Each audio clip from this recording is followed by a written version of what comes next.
여러분 안녕하십니까? 오늘 이 시간에는 새 정체성이란 제목으로 말씀을 나누고자 합니다.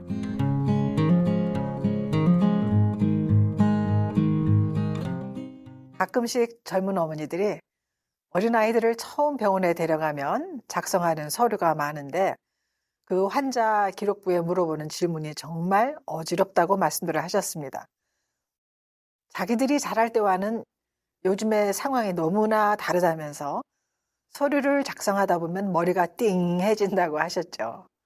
엄마들이 하는 말을 들으면서 우리 아이들을 소아과에 데려갈 때 성 정체성에 대해 혼란스러웠던 적이 한 번도 없었는데 요즘의 엄마들은 아이 키우는 게 정말 쉽지 않겠다는 생각이 들었습니다.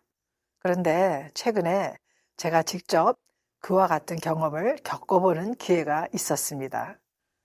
작년 12월부터 제가 어깨가 좀 아파서 물리치료를 받으러 다니게 되었습니다. 처음 오피스에 가서 작성하는 환자 서류가 9장이나 되었는데 그중에 한 장 전체가 성 정체성을 질문하는 질문지였어요. 그 질문들이 얼마나 웃긴지 작성을 하면서 웃지 않을 수 없었습니다. 저도 처음 작성해 보는 것인데 젊은 엄마들이 말했던 것이 바로 이런 거였구나 공감하게 되었죠. 보통 성별을 물으면 남자나 여자나 둘 중에 하나 체크하면 되는데 성별을 묻는 질문이 환자 기록 서류에 3가지나 되어 있었습니다. 첫째는 법적 서류, 리걸 아이덴티피케이션에 명시된 성별은 무엇이냐. 둘째, birth certificate, 출생 증명서에 기록된 출생 성별은 무엇이냐. 이 질문에는 6가지 답 중에 하나를 골라야 했습니다. 셋째는 현재 성 정체성은 무엇인가? 여기에는 7가지 답 중에 하나를 고르는 것이었죠. 즉 남자, 여자, 젠더 퀴어, 또 트랜스 피메일, 트랜스 메일, various others, 기타 다양한 또 decline to answer, 답하지 않는 것. 정말 종류가 많았습니다. 그리고 서명을 하고 난 후에 마지막 질문이 더 웃깁니다. 어떻게 불러주기를 원하느냐고 묻는 질문이었어요. 대명사를 쓰되 she, her, he, his, they, them, decline to answer 중에 하나 체크하라는 것이었습니다. 간단한 것 가지고 왜 이렇게 복잡하고 혼란스럽게 만드는 것인지 하여간 젊은 엄마들이 병원에 아이를 데리고 왔다가 서류 작성하면서 머리가 띵해진다는 말이 완전 이해가 되는 순간이었습니다. 이런 정체성의 혼란은 현 세대 바이든 행정부의 작품입니다. 다시 말해 정말 비성경적인 것으로 온전한 사람이 오히려 병원에 와서 혼란스럽고 어지러운 사람으로 만들어지는 것이 아닌가 싶을 정도였죠. 그러면 성별에 대해서 성경은 뭐라고 말씀하고 있나요?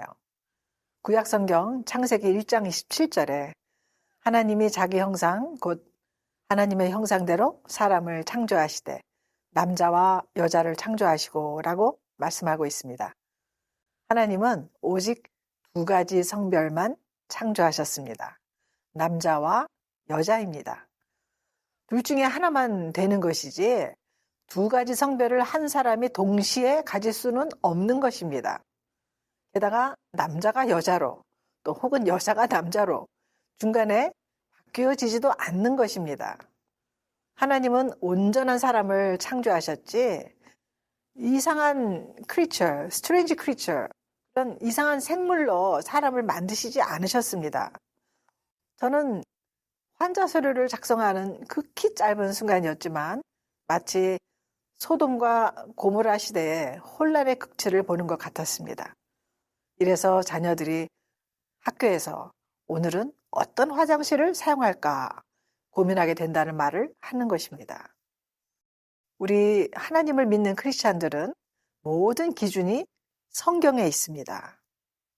사람이 만들거나 세운 새로운 행정 법칙에 따라 창조관이 바뀔 수는 없는 것입니다. 또 바뀌어서도 안 되는 것이고요. 이래서 우리 부모님들은 자녀들의 신앙을 책임져야 하는 1차 선상에 서 있는 중요한 사람들이 되는 것입니다. 부모님이 신앙교육을 제대로 시키지 못하거나 부모님의 신앙의 유산을 다음 자녀 세대에 제대로 물려주지 못한다면 오늘의 혼란스러운 세대의 자녀들이 그대로 먹히도록 방치되게 만드는 것입니다. 그러므로 어릴 때부터 철저한 신앙을 갖도록 도와주고 신앙교육을 게을리하지 말아야 할 이유가 여기에 있습니다. 내 자녀가 아닌 다른 자녀로 자라나게 하지 말아야 하는 것입니다. 이제 얼마 남지 않아 곧 새로운 대통령과 행정부가 출범하게 됩니다. 다행히 트럼프 대통령은 성경으로 돌아가는 노선을 지지하는 크리스찬 대통령으로 취임하면 즉시 성 정체성을 바로 잡겠다고 했습니다.